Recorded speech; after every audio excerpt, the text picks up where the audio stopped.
this lecture is based on my previous works, but also what I'm currently working. So there's a humanist approach to these issues. And I just recently submitted a book on philosophical humanism. So I'm combining two of my field of interest, philosophy of humor and philosophical humanism.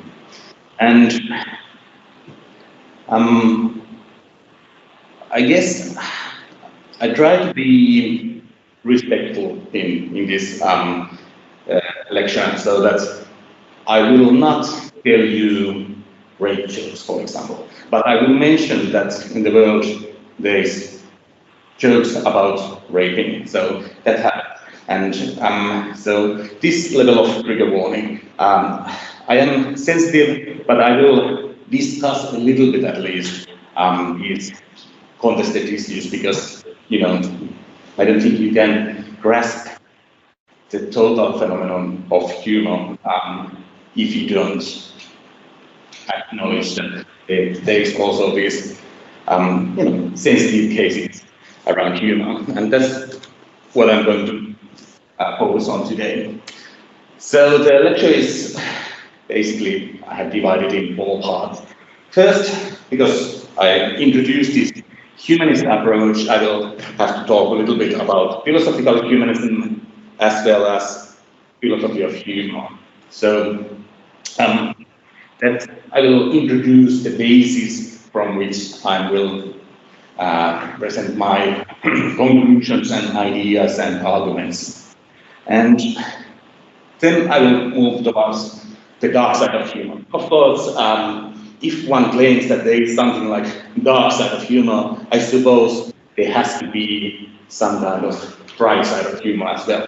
So I will discuss a little bit both these aspects, but focus on the murkier fields of humor.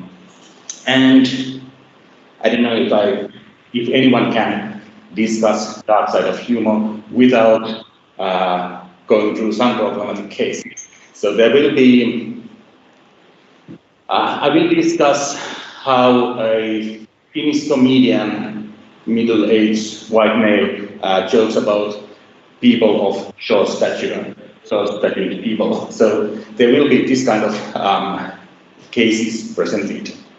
And eventually I will let you know some of my conclusions and suggestions. So let's start with philosophical humanism and humor. Humanism is an odd thing. It's both used and accused for all kinds of things that's not related to humanism by any means. Yuval Noah Harari, this rather famous popular historian, who claims that because of humanism we treat animals in the most horrible way. Because of humanism we are destroying nature, and because of humanism we are selfish and rather annoying creatures. Humanism is here well misrepresented. Harari got it all wrong. So, well, it's me and against the guy whose books have been sold for millions and millions of copies, like Homo sapiens and Homo Deus. But, Harari accuses humanism on the things that are far from humanism. I would say that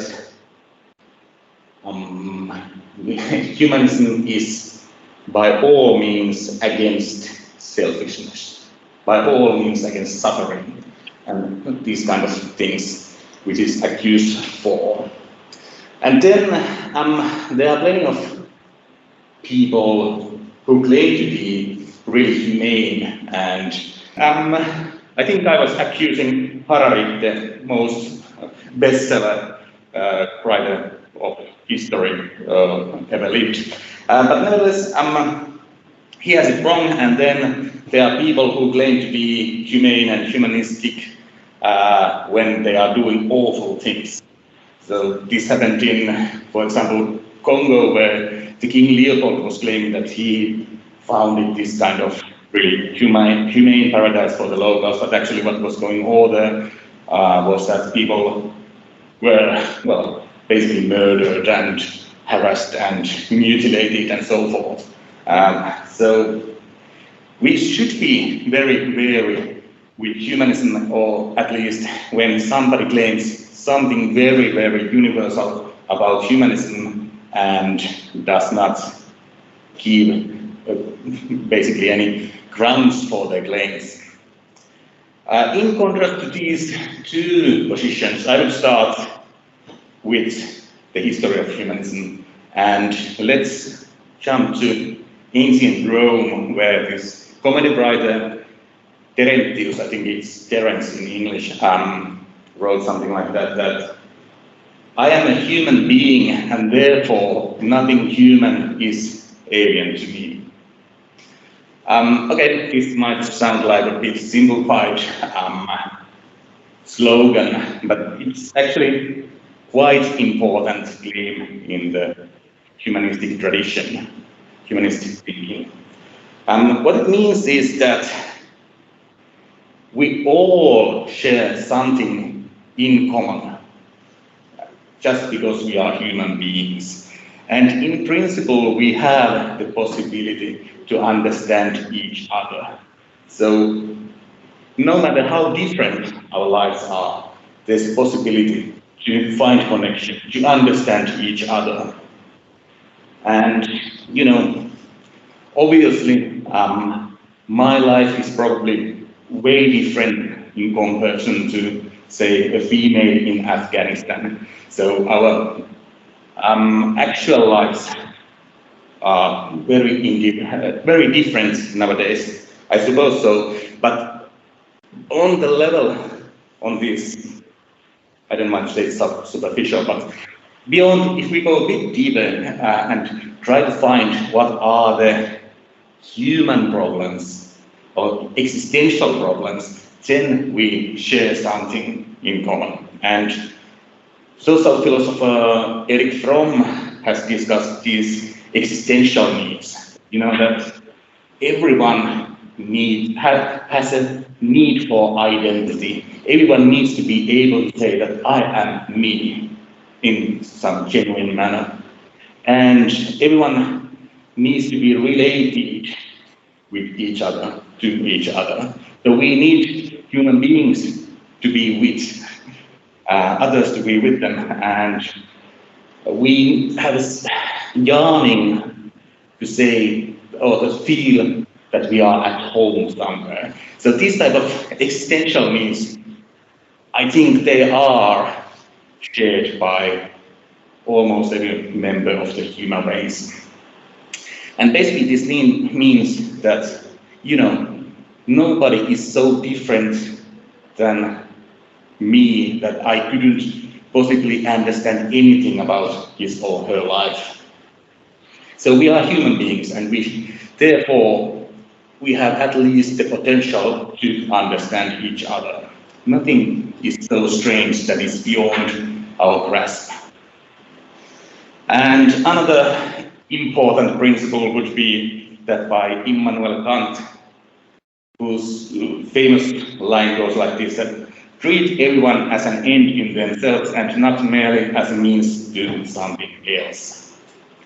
And what that means basically is that every human being has an infinite worth. We are human beings, and therefore our value cannot be measured in euros or by any other currency. But because we are human beings, we are ends in ourselves, and we are most important things that you can find, basically. But okay, this does not lead to the conclusion that because we are human beings, we could treat every other creature by the way we want to. No. Humanism allows us to fight against suffering, also in regards to animals and nature and so forth. But nevertheless, every human being is equally valuable.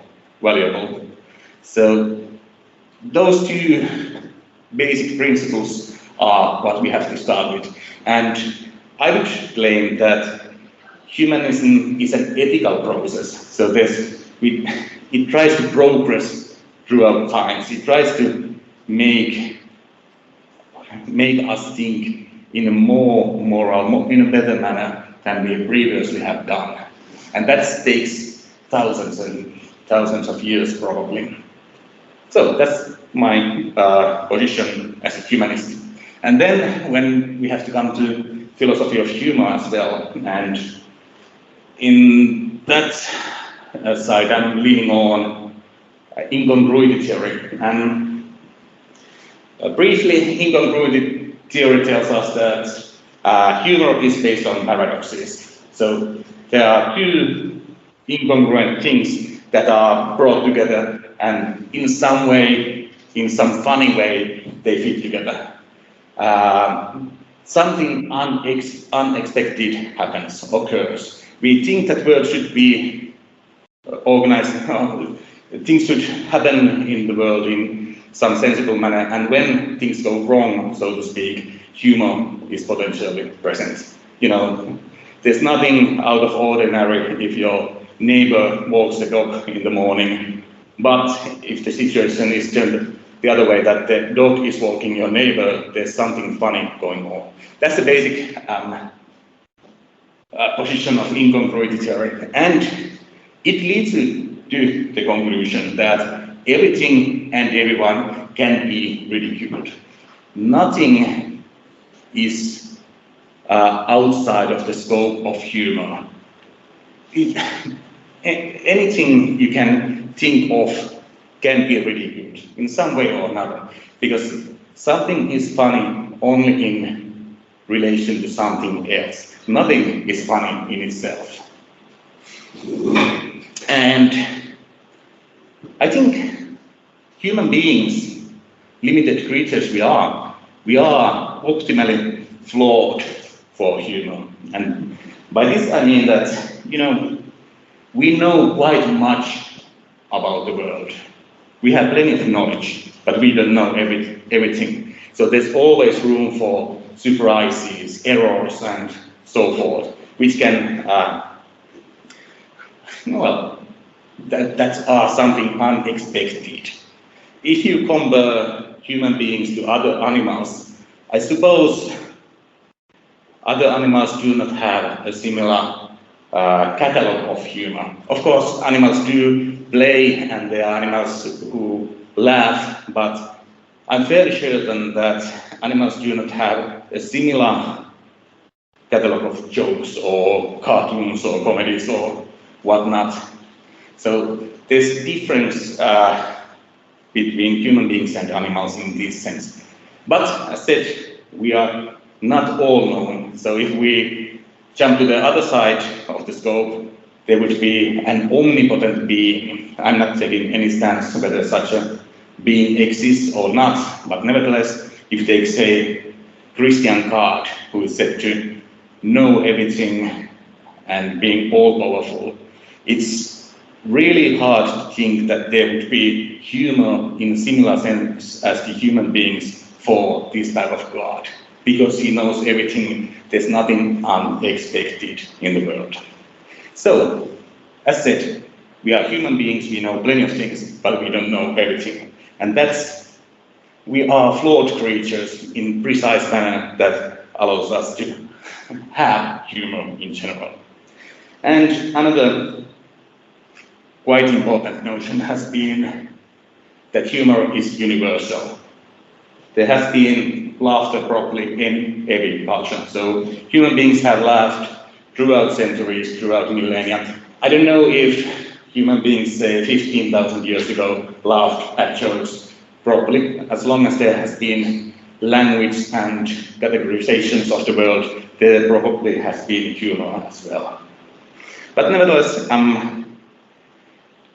it's at least a rather universal feature, and in this sense, quite essential human feature. And these points will be quite important for understanding the dark side of humor as well. So this is the basis from which we are starting, and I will come back to them, if I remember, at the conclusions at least. So, I'm not, of course, the only philosopher who has thought about humanism and humor. In general, I would say that humanism is besides an ethical process, it's also self-critical process. And I hope that here I'm able to participate in this self-critical process of humanism. There are plenty of excellent rules of thumb. Emily Dodd in 1980s mentioned that do not mock what the target of the joke cannot change. That's a good advice. I agree. Of course, she referred to features like, gender or bodily shape, perhaps in some cases, and the color of the skin. Of course, nowadays we know that people can change their sex, but I would say that perhaps Dot meant that are relatively hard to change, so we don't go and change our sex every day, at least. So basically, because those things are often very sensitive, so Dot encourages us not to joke about what is sensitive for other people. And other philosophers have thought that, okay, yeah, humor and ethics go hand in hand, so it's actually wrong to mock things that are immoral. Mary-Polis Swabin in the 1960s claims that there's a bunch of this awful joking that's far from funny. And she claims that this kind of postcard, which tells that want to lose 10 ugly pounds, cut off your head, that's not humor, claims Swabin. And I think André Comte-Sponville has argued similarly, claiming that neo-Nazis, when they joke about people of color, they are not dealing with humor in any sense. They are that's something else, that's abuse or attacking or something like that.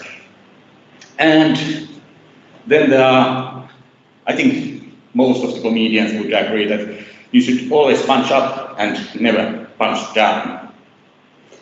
And plenty of philosophers too, and plenty of humor scholars too, repeat this idea. And again, a good rule of thumb, I suppose.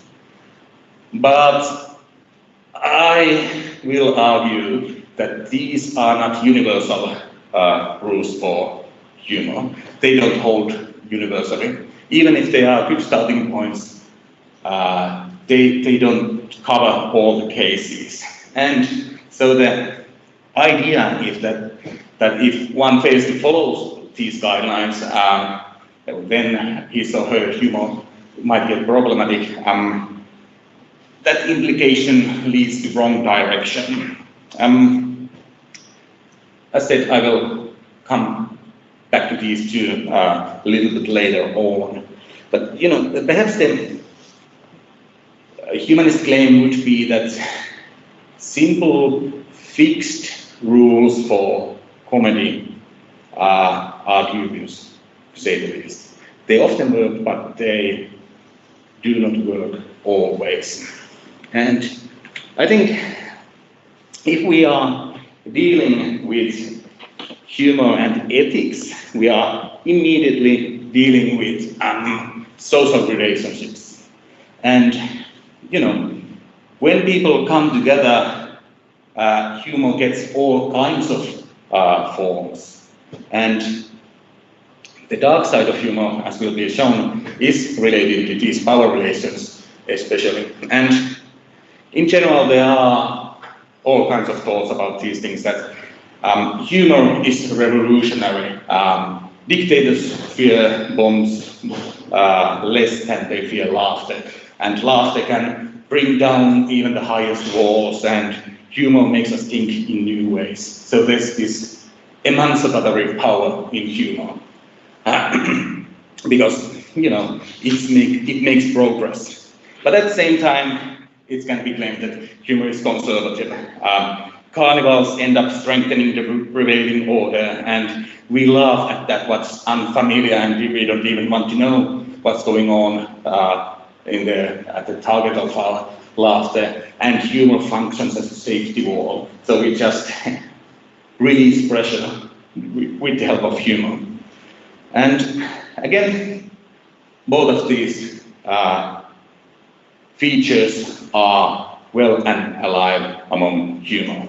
So both aspects hold, because humor is a dynamic phenomenon. It functions both on an individual level and on a social level, and they get all kinds of manifestations, and they have all kinds of functions and impacts around us.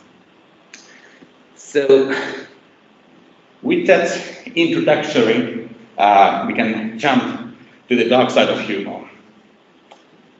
I suppose generally it is thought that humor is positive and it's good, it brings people together.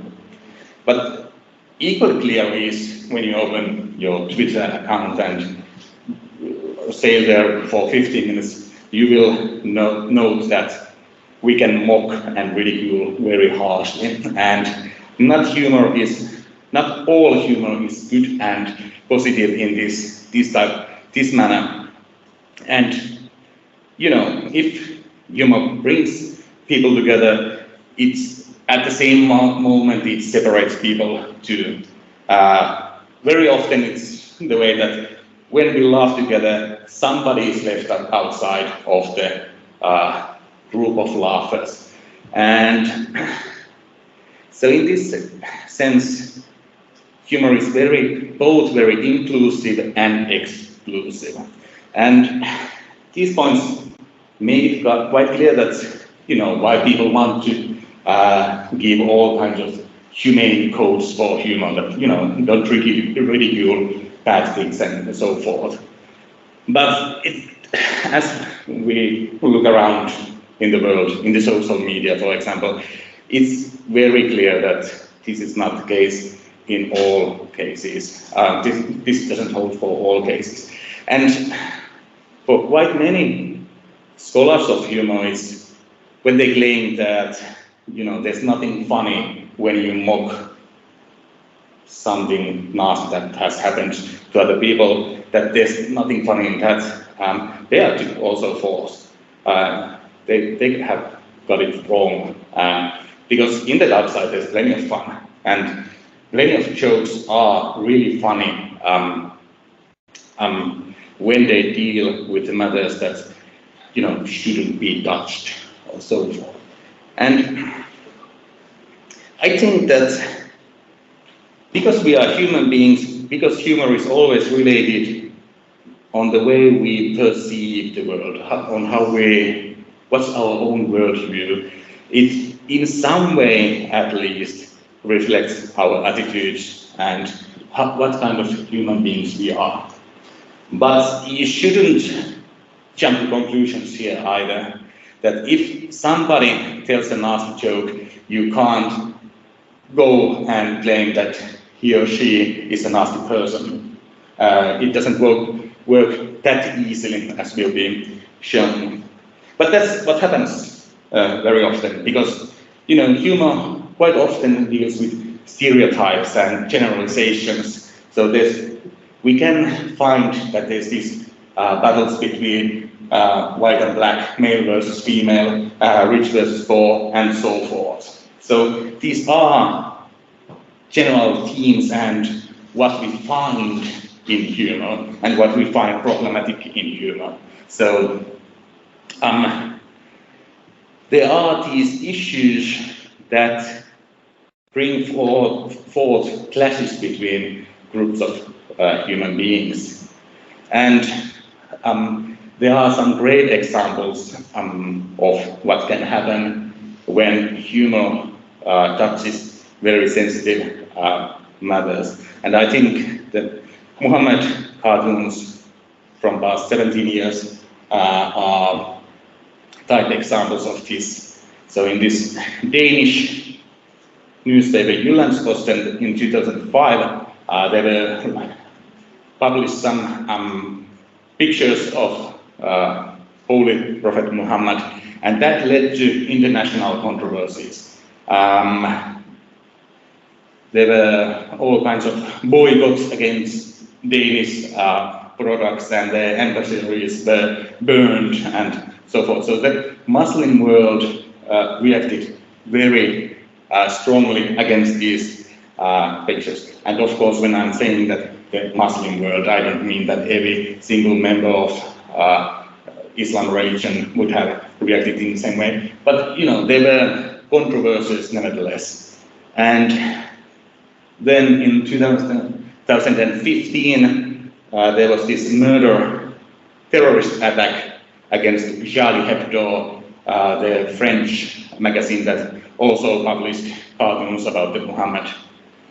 And you know, if you are from the West, quite secular country, well, me from Finland, it can be quite hard to see that why would anyone be so offended by cartoons mocking religion that they should react in such a way.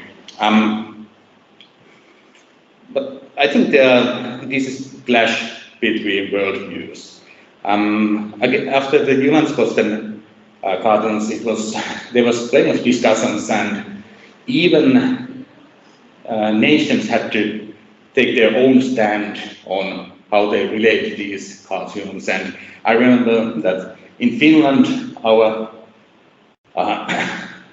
Minister of Foreign Affairs was reluctant to take any strict position for cartoons or against cartoons. He kind of stayed in between and didn't eventually want to say basically anything about the incidents. And 10 years later, he says that, admits that, okay, it was wrong for him not to defend the right to publish these type of cartoons. But of course, there were discussions from the Islamic perspective too, and quite a few mentioned that in their religion, it is forbidden to draw an image of from the Muhammad, and when so they basically haven't seen any pictures about Prophet, the Holy Prophet, and first time when they see it, it's this obscene, nasty, violent pictures, and that's quite many felt that very holy and important thing for them was ridiculed in a harsh manner. So, you know, you can try to understand also reactions that are different than your own. But here I'm not by any means defending terrorist attacks against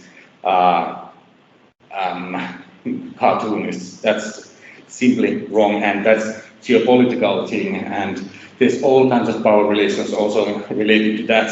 And so, but nevertheless, the point being here, you can attack with humor, and humor has been attacked in various murderous ways too. So the dark side of humor deals with sensitive matters, and it often divides people.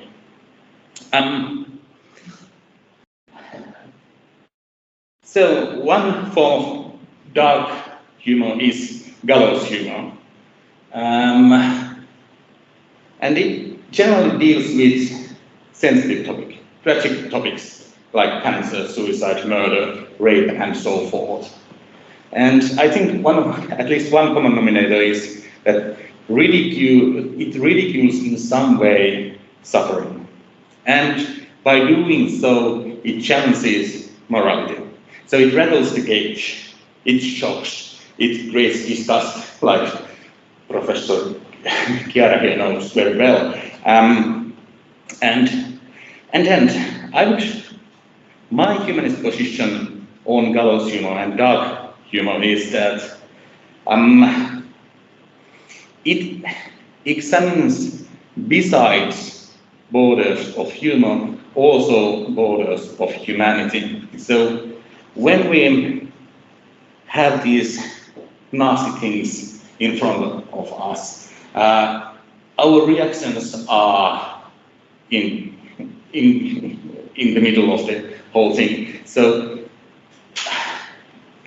there's this ongoing topic about should we allow people to offend with humor, or should we not joke about things that might be offensive and so forth. And I think that there is this discussion about these things is in itself interesting and important. Of course, I'm not too fond of this mob mentality that when people start to shout that no, that's wrong, or no, that's what you have to do, or that's not too progressive discussion. But nevertheless, when we find these sensitive areas, we find something essential about humanity. And as said in the beginning, everything can be ridiculed. There's no such a horrible thing in the world that cannot be put in, shown in a jokeful manner. And if you take, for example, Holocaust, that's the probably most horrible thing in the human history, probably. Well, and there are these nasty jokes about the Holocaust, like which are related to gas chambers and how many Jews you can put in a car and so forth. And they are typically quite cheap and aftershocks and of bad taste. But I suppose once again that you can be quite humane in this type of humor related to Holocaust. One joke comes to mind. Abraham, concentration camp survivor, lived a long life eventually, and then he died. And in the afterlife, he met God. And after a brief discussion, Abraham asked God whether he would like to hear a Holocaust joke. And God said, okay, go ahead, please tell me. Well, Abraham told the joke, and God did not laugh. And Abraham responded, well, I guess you should have been there. I think that's really profound joke. It discusses, at least mentions, how God turned his back on the most deep suffering in the world. And it takes this problem of evil in front. It doesn't give any answers, but it discusses Jewish suffering in some kind of humane manner. And that's not a joke by me, that's a joke that is circulated among Jewish literature. So it's a joke by Jewish people about the horrible suffering of Jewish people. Of course, this raises the question that do you have to be yourself member of the group you are joking about? So one typical answer, again, is that if you laugh at yourself, then humor is morally good. There's nothing bad about humor. And in a sense, once again, a good rule of thumb, it clears the table from all kinds of separations, because you are not above your own laughter in this case. And there are plenty of philosophers who I think that's self-reducing between Thomas Hobbes and Charles Baudelaire and Sigmund Freud, Simon Priestley, John Moriel, and Lydia Amir, for example. But again, being self-critical humanist, I would like to impose a couple of problems on this matter. So, if we start to make distinctions that you are allowed to joke only about your own team, so to say, or your own social group, or whatever is related to you, there are one philosophical problem. Who laughs at what when I joke about my features? So if I joke about my poor eyesight, I don't know if I'm really joking about my total personality in that case. So there's just one singular feature in that case. And the whole situation, when you try to detach yourself from yourself, becomes rather distorted if we start to take parts of ourselves and say that I laugh at me at this time. So it's not that clear that who laughs at what when you joke about yourself. And more social philosophical problem then is that can I represent all the individuals of my social group? I mean that if we start to make these distinctions that, I can joke about white people because my skin color is white, why should I have the privilege to laugh at my skin color, gender, or body shape and other similar features if I say that females cannot laugh about me being male or something like that? And instead of creating these barriers, I would suggest that it is humanely possible to laugh at others and people that are different than you, so to speak. So here's Matti Patronen, Finnish stand-up comedian, and he was performing for Suomen Lyhytkasvuiset ry, or the Finnish Society for Short-Statued People. And he started his routine by saying that, and I quote, "The lives of short-statued people are full of challenges and problems, blah, blah, blah, and blah, blah, blah."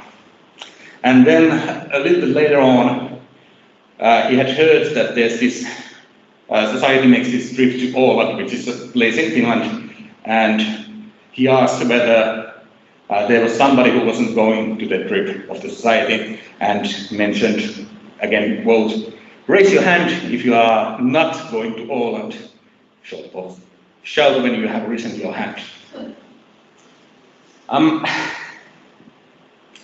On this level of words, this is really, can be interpreted to be offensive mockery, that there's this man of normal height who has all the privileges of white people, and he comes and mocks people who are different than himself. But I would say that that's not the case. What Patronen did in his routine was that he treated the audience as human beings.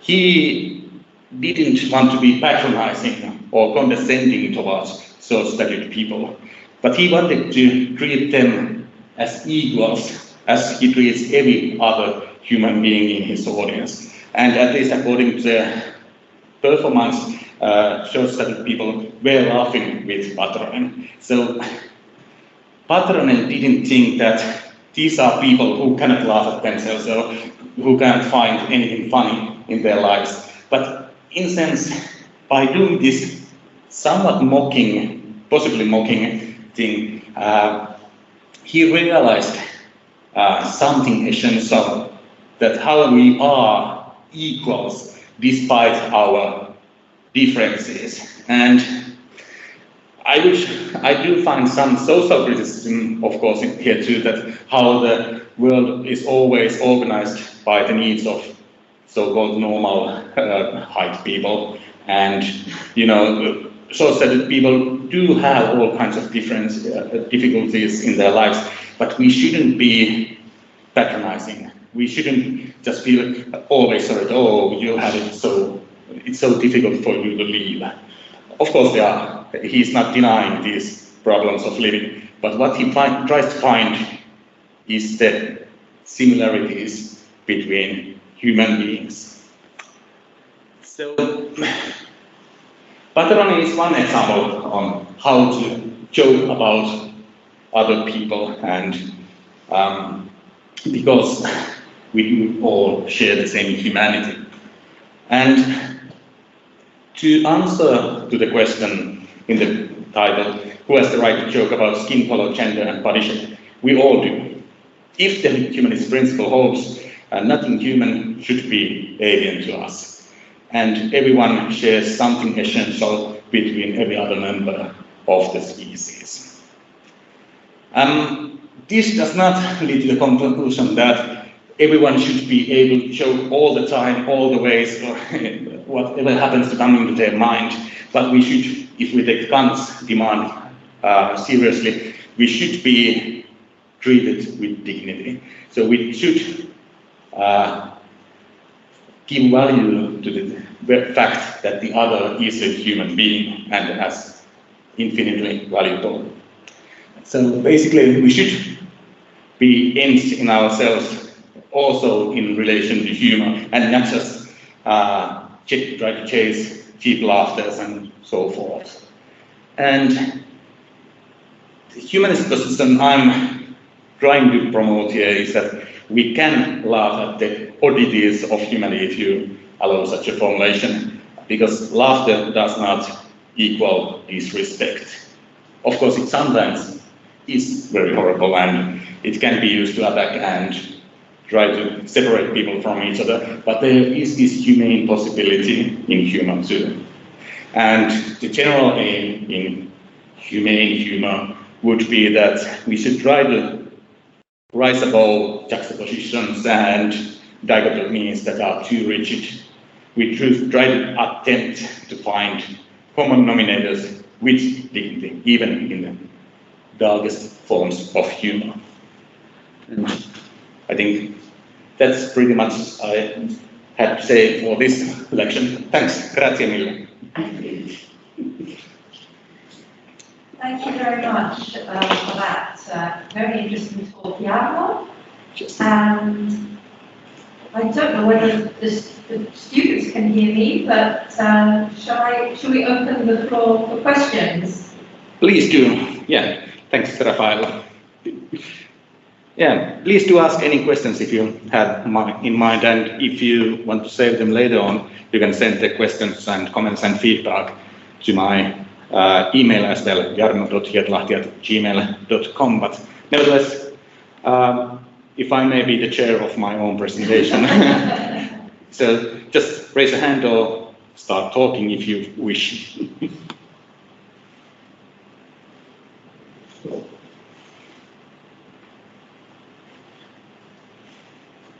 Okay, I'll start. Thanks. I'll start. Can you say something about the moral proximity of humour? In other words, agreed that we should. One of the things you said is that you use funny and humour in the same way. So obviously, the example you gave, I didn't get it at first. You were talking about short-statured people. I presume you were talking about, the D word, which we're not allowed to say. You're talking about dwarves, I presume. Yeah, and we're not allowed to use that word anymore. Yeah. So it didn't occur to me at first when you said short-statured. I'm short-statured, but I'm not a dwarf, obviously, and we're not allowed to use that word anymore. Yeah. My question is, people are going to make jokes about dwarves or about rape or about people of colour, etc., etc. But how far is it our moral proximity to the target of the joke going to make us decide whether something is funny or not? Because funny is going to depend on a whole bunch of things, including state and trade, but above all, I would argue moral proximity. Would you like to say something about this? I would. Thanks. Yeah. If we take Immanuel Kant back to this picture, I think funniness is, it's a result of a joke, a potential result of a joke, and we shouldn't be held that the results or the outcomes should not state the whole thing of being. So what Kant would go after would be the motives. So if something is funny or not, it may be so, and the funniness is. I'm missing words in English here, so sorry, but don't try to finish because I know. Well, perhaps let me, as a philosopher, I never answer the question directly, but come from the other route. Nowadays there's plenty of discussion on when somebody makes an ugly joke about something you shouldn't be joking about, and then there's this community who shouts that you can't joke about that, that's offensive or that's nothing funny, and then there might be nobody who's actually offended. And I think that's a fair point that, in Finland we had just a moment ago really huge discussion whether we should have this one board game or not, which Star of Africa. So there's a board game that's located in Africa and you have to go around the world and try to find the most valuable diamond and bring it back to Cairo, or no, nevertheless. And now there was this huge discussion if the game is racist or not. And people were accusing that it's the most racist game ever made, kind of claims. And then, of course, plenty of Finnish people that we play this all the time. There's nothing racist about it. And then there were just a few no's by the people of color who said that, yeah, that's a funny game. We play it all the time. We haven't been offended. So the outcome often to what we privileged people tend to be discussing whether it's offensive or not. We tend to forget the actual results. But nevertheless, I would again keep Kant in mind in that sense that it could be good if we still remember, try to treat others with dignity, even though nobody hasn't been offended by some slur. So there might be something problematic even in joking, even if nobody is offended. So, but we shouldn't be accusing that this is an offensive joke. The problem must be something else.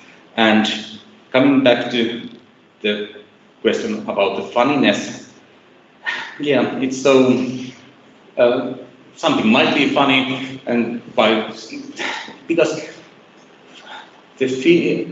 how you feel amused or the feeling of amusement, that's not, you don't control it. It's what is sattuma? Your very first slide, I think the second slide, you were talking about how the Orwellian concept that every tiny joke is a tiny revolution, right? Something like that, yeah. I think it's the first or second slide, and when you talked about, I can't remember where it was now. Yeah. Where you said that walls can come down, yeah. and so forth, and how dictatorships fear Fear Humour. I thought that was so interesting because this morning, as you may or may not know, in China, I'll give you her name in a moment, and you can correct my Chinese pronunciation, a woman has been jailed for 2 years for making a joke about the Chinese regime. So, which is so interesting because, of course, it doesn't change anything. And again, you talked about the carnival. The carnival, you put on the show, but then you go back to the status quo. So at the end of the day, what are we talking about, you know? And there was also news about Russian people thrown in jail, accused of being too funny. Some I'm trying to find the name of the Chinese woman who's jailed this morning. I wouldn't put people in jail because of jokes. My personal. Sorry, a man. Sorry, it's a man. For a meme. A man has been jailed for a meme. That's correct. I thought it was a woman. That's the time. And that still happens all around the world. Also in Russia, just in Belarus. Belarus the other day, a woman was sentenced to 2 years for posting a poo emoji in a chat with a policeman. So sorry, I got them the wrong way around. It's 2 years in Belarus, but 9 days in China for posting a meme. And that sounds really different for us here in Europe. And I don't know if that could happen in EU. That kind of. Well, I know that in Italy, I don't want to take over this. I mean, surely the students will have some questions. But in Italy, politicians get very upset. They get really upset when cartoonists and they get very, very uptight. It's not the case in Britain. Or Finland or Scandinavia in general. I'm generalising. Same here. And I don't have any empirical data to share, of course, now. And the humanist position would say that one should try to understand what's behind, why do these, say, memes or jokes trigger such a strong reaction? And, because I have no idea about the Belarus or Chinese politics at the moment going on. Thanks, Beatrice. So can't make any precise comments on these, but humor is an ongoing debate all over the world, and of course, Because of course, all these late night shows, the American ones, at the end of the day, they are, as you quite correctly said, they're really conservative. I mean, they're not really punching up that much. Because once somebody really does punch up, my favourite example is from in the 1990s. I don't know if you know, you're all too young, but there was a program called Spitting Images, which made these kind of rubber puppets of politicians. And when they came out with the Russian version of these puppets, called Spitting Image, if you've ever heard of it, the Russian version had a puppet of Putin. And Putin didn't like this rubber puppet. And so first the program got banned, then the entire network was taken off the air. So just because it lampooned his physical characteristics. So, whereas I'm sure you and I would think if something lampooned us, we'd probably take it as a compliment. I think. Yeah, exactly. Nowadays, I think in the United States, it began in around 2000 when politicians started to appear in these humorous shows themselves to gain votes, more votes, basically, and that's what happens. And which goes back to what you were saying about laughing with, because they have understood. Politicians, Salvini in Italy, I mean, has really, Salvini, the guy behind him who's in jail now, ironically is in jail now, La Bestia, the people, the young people behind his campaign on Twitter have understood this because we want to laugh with people. Yeah. So how do you not vote for somebody who makes you smile? Yeah. If somebody makes you smile, which is what the Italian left and the British left have just not understood. Boris has understood it, Berlusconi, and sorry. Yeah, and I think the similar thing is going on in Finland as well. So when an election is coming, all the main politicians will be seen on TV on some humorous shows, besides also, of course, these official debates, but nevertheless, they always, and everyone has to be able to laugh at themselves. So that's self-promoting thing. And it's where the left is really going wrong in Europe, because so they haven't got a sense of humour, but the right wing is doing fine. Yeah, and that's happens in Germany, Alternative to Deutschland. I think they have taken these, organized laughing at their opponents in the discussions and all that kind of thing. Yeah. And yeah, absolutely. So, Jennifer is right. I think the students are too shy, but maybe you can write to Jarno. Oh, there's a question. Jennifer. I can't see it. This might be a reflection that is too simplistic. I noticed that even when the funniness comes from the structure of the joke that's okay. It's not easily recognizable. Perhaps they can only focus on the context. If you have to answer that? Yeah. I was just wondering if that's too simplistic, but in some of the examples you gave, it seems to me that the question, even if we're not trying to resolve the question of is it funny or is it not funny, but the question seems to be that if the audience really recognizes the structure of the joke and recognizes the slight change of that structure or the reuse of that structure, even in an offensive or possibly offensive context, then maybe it's easy to laugh and say that's funny because you see how the joke was handled, and you can ignore the fact that it could be possibly offensive. But if you don't recognize how that was handled, maybe you just see, oh, that could offend somebody. I just wonder if it's something in there also.